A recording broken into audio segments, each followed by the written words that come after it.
Hi, and welcome to Stephanie Speaks. If you're waiting and believing God for something, this is for you. So, one of the things that God put on my heart was purpose. And I've heard a lot of people teach that you have to know your purpose before you find your husband or wife. So I'm not here to say that that's not true, but I'm here to challenge our thinking about the way we look at it or the way we think of it. So what I've noticed just from the studying I've done in my own quiet time, when you look at Hannah, Ruth, and Esther, those three women, the things that they have in common was not the fact that they were already walking in their purpose and they received blessings. No. What they all had in common was that they were all obedient.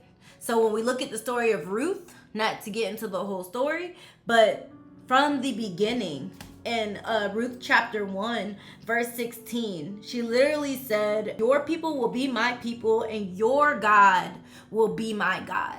So right then and there, she was making a covenant with God. And then you go into her story and you see that she continues that covenant, right? She just continues to move into like, all right, well now I've always heard the saying that we need to do what's next. So for instance, right, like if you were wanting a job, what's next? What do you do next? Do you just pray and be like, God, I really want a job?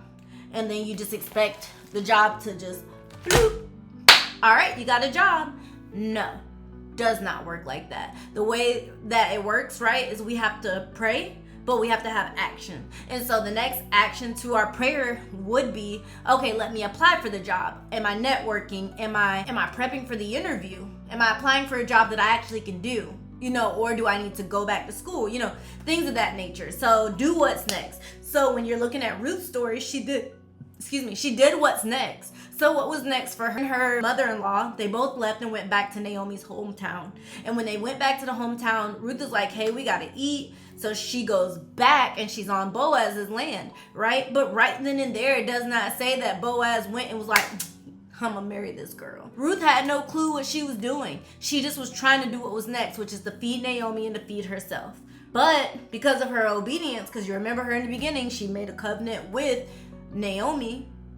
Because she's being obedient to the covenant, that is what helped her get the blessings. Because from that moment, then Boaz found favor with her. And then she went back and took it to Naomi. And then Naomi talked to her and told her what to do. Like, I need to help you get a husband.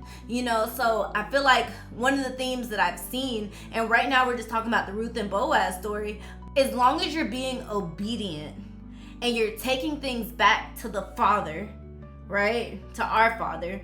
If we take things back to the Father, then He's going to set you up with the right people. He's going to put you in the right places. But we just have to be obedient. Because the obedience is what led to the rest of the story with her guardian redeemer coming back and redeeming the land and, redeeming the land for Naomi, but also marrying Ruth, which led to them birthing Obed, which is David's father. And David was in whose lineage? David is in Jesus's lineage. So all of those things that we see, like if she was never obedient, she would have never been in Jesus's lineage.